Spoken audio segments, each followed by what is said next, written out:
আছে ভাই। এই যে ধরেন মনে করেন আমরা সবসময় তো খাই না, মাঝে মাঝে খাই একটু শুকনা, তা খাইলে পিনিক হয়। আচ্ছা, মেলা কিছু কই মনটা মেলা ভালো লাগে, লাগে কিনা।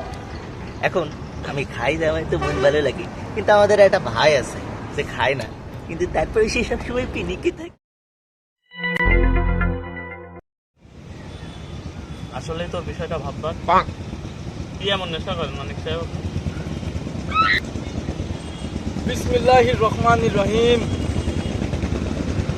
আমি এখন উপস্থিত হয়েছি দক্ষিণবঙ্গের ঐতিহ্যবাহী সুন্দরবন কুরিয়ার সার্ভিসের চাষরা চেকপোস্ট শাখার ছাদের উপর। আমাদের মাঝে উপস্থিত আছে বড় ভাই, উপস্থিত আছে মেজো ভাই, সবাই পিনিকি থাকে।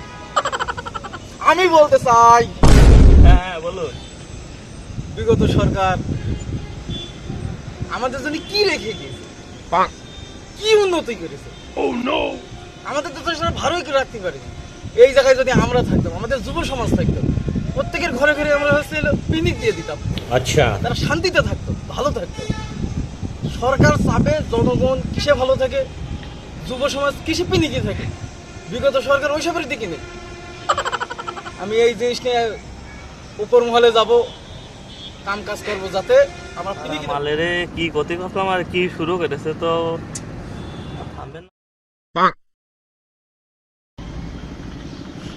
সম্মানিত বন্ধুগণ, আপনারা কি বুঝলেন?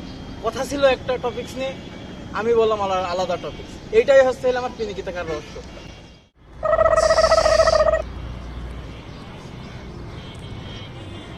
জীবনটাই বেদনা।